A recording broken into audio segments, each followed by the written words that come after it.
stage.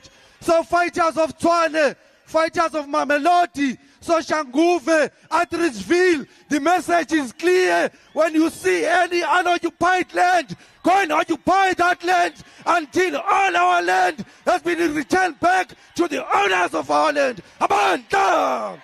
Amanda! Viva EFF, viva! Viva EFF, viva! Amanda! Well, in the build-up to tomorrow's meeting, there's been an increasing, or rather, let me put it this way, the assertion that there's a persecution of white people in South Africa has kind of been made repeatedly. And so clearly it's an issue that needs to be addressed, and it will be addressed. But the president is not planning to spend an inordinate amount of time on that issue. Really, the focus, as I was saying to Sherwin, is on researching this relationship and refocusing towards a revised and more enhanced and mutually beneficial trade relationship. The biggest focus in South Africa, obviously, is going to be infrastructure. You probably have heard when the president was addressing Parliament State of the Nation address, he spoke about infrastructure investments, driving growth through infrastructure investments.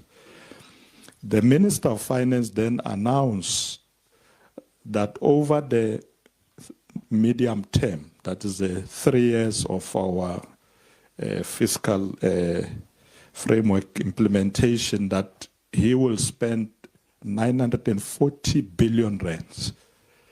These are critical portfolios, both from a diplomatic, political, as well as a trade point of view.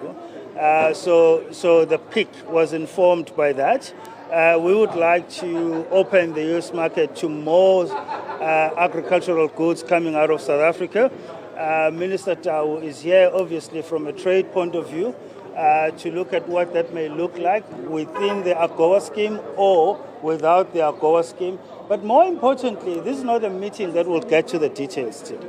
This is a meeting that is to set a rather more firmer foundation in which we can now start building on these other key elements. You keep punting. 940 billion rands on infrastructure. It's close to 1 trillion rand. That is in the next 3 years. That funding is already committed to projects.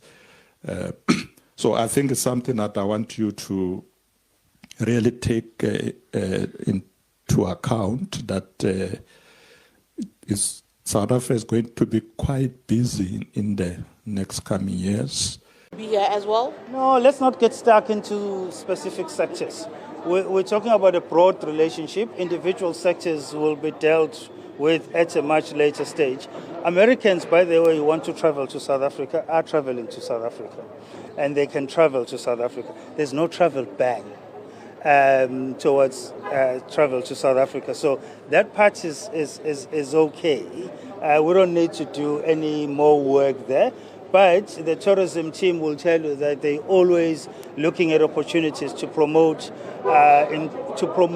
visits to South Africa and increasing traffic towards our shores. Yes, Minister Chris needs to ensure that we fix our ports, our rail line, both commuter and freight rails, investing in rolling stock,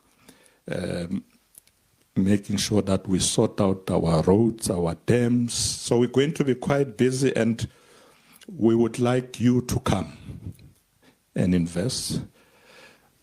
But what made me more excited is that you are already there, most of you. You are already there. So when I speak to the ministers, they say, look, we need to expand, but we also need to source new markets. We need new products, new projects. So that's the reason why we are here. And Nyambos, thank you very much, because the idea of my working visit here was born 6 months ago with me chatting to him here in Paris. I was going past Paris. And he said, you need to come here to meet with investors here. They want to come to South Africa. Some are already there. Let's do an investment conference. So I said, fine. When I got to South Africa, I told my office, please contact Nyambos. Let's start working on this. And as we were working on it, we decided we will do a working visit, because with a working visit, you also have an